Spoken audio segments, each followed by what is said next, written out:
Good morning. This assignment is the beginning of drawing our first year joinery project, and what you're going to be doing or asked to do is to try this on your own.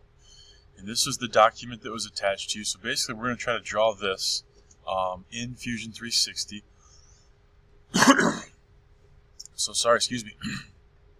Try to draw this in Fusion 360 on your own. And then this is the video that after you've attempted this on your own kind of shows you how to do it. And so if we just take a look at this real quick, things to notice: all of our pieces are 1¼ inch thick, okay, all the way around, even the ones here that maybe aren't labeled. And then all of the pieces are 3 inches wide, okay. And then the lengths change and things like that, but then the rest of these dimensions tell us where the pieces get lined up and things like that as well. What I plan to do is to make this the origin of the Fusion 360, start my origin point right there. So I'm going to draw this rectangle first, then I'm going to draw this one, then I'll come back in and do a couple more. And so we have a 14½ long rectangle. So let's go to Fusion. And what I like to do first, if you don't already, is turn your origin on. And remember, if you like to have the grid showing, you can go up here and turn that on. I don't really care for it when I draw. And then the other thing is, these measurements are in inches. See that little quotation mark? That means inches. And so right up here, we're going to click on that and change our units to inch. Okay. And the first thing I want to do is we're going to draw on this, at least I'm going to draw on this front plane. So I'm going to hover over that, I'm going to right click it, I'm going to hit Create Sketch. Alright. And then I'm going to hit R on my keyboard, which gives me a rectangle. I'm going to start right in that origin, and I'm going to drag it up like that. And I know that all my thicknesses are 1¼ inch. So I typed in 1.25, and that's for that measurement right there. And then I'm going to hit Tab over to this one, and it was 14½, that rectangle going up. Hit Enter. And that's kind of my first part, okay? And now I'm going to repeat that. I'm going to hit R on my keyboard again, and I'm going to draw another rectangle right from this corner going up. And this one, oops, is 11½ by 3.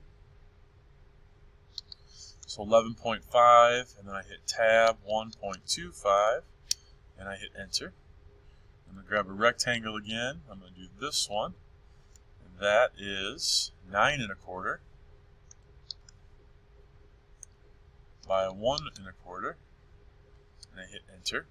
Alright, and those are the ones that are lined up corner to corner that are kind of easy to draw.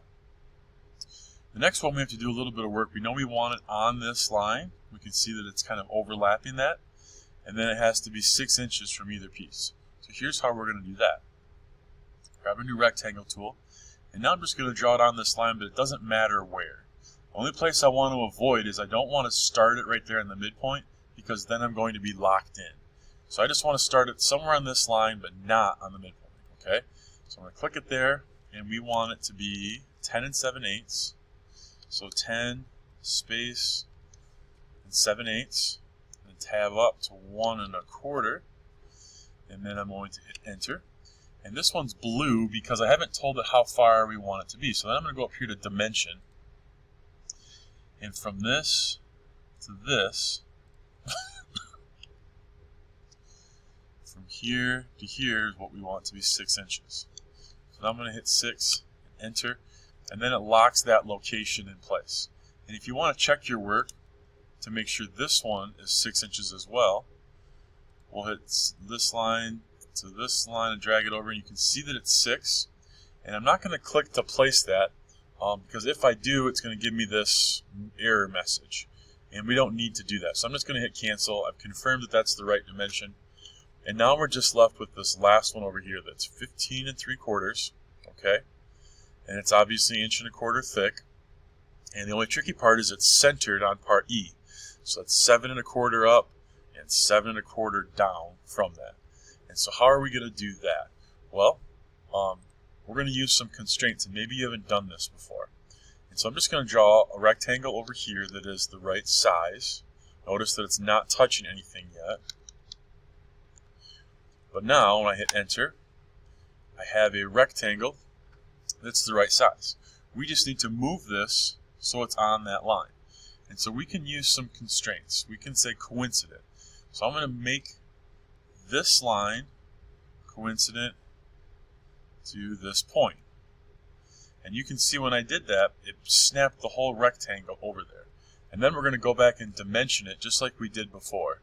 So from here to here, we know we want to be 7 1/4. And when I hit that, it locks the things in place. So this now lines up. And if I want to check my work, I could draw one dimension from here to here, and it's 7 1/4, exactly how I want it to be. And so that's really all we need to do. We can hit Finish Sketch now, and kind of come out there like that. It's a little bit confusing, but I just went to the home view, and now we're going to start extruding each piece. And this should be pretty easy. Okay, so I want to take it back. Obviously, I know that I need it to be 3 inches wide. And the only really trick to this is to make sure down here for operation we're not hitting new body. We want it to be a new component. Alright, and so that piece is now done. And when I did that, my sketch disappeared, right? It hid itself. So I just want to wake it back up. So I'm going to click on that eyeball so I can keep seeing that sketch. And the shortcut on your keyboard is E. And I'm going to keep extruding all the way around. I know I want that to be 3. And I need to keep changing the operation to new component. Alright, E on the keyboard. So that was A and B. And here's C.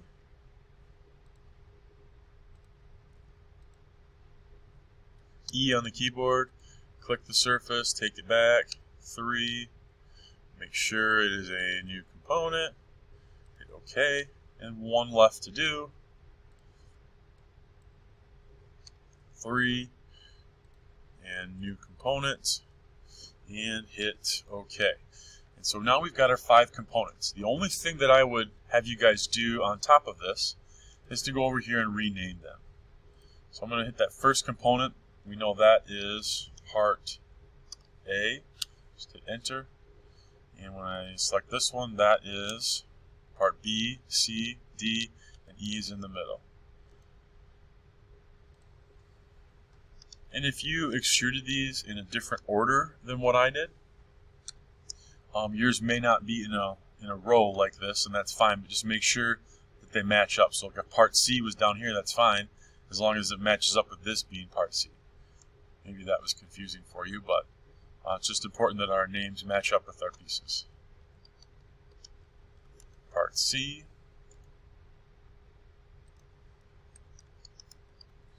Part D.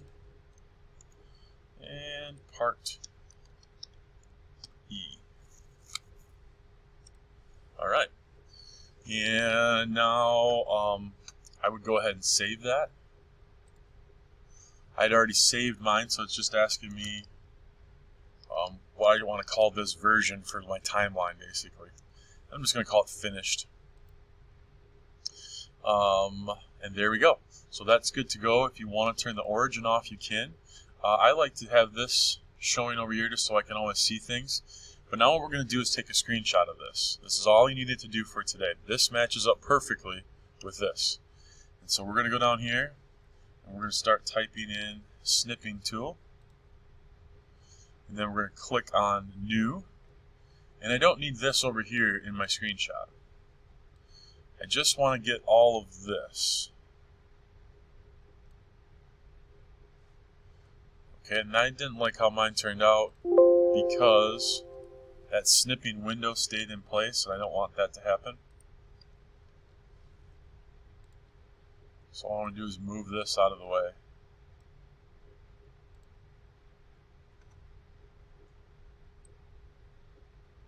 There we go. Now I can see my actual object. Alright. File, save as. You want to put your name in it. Woods 1 first year project.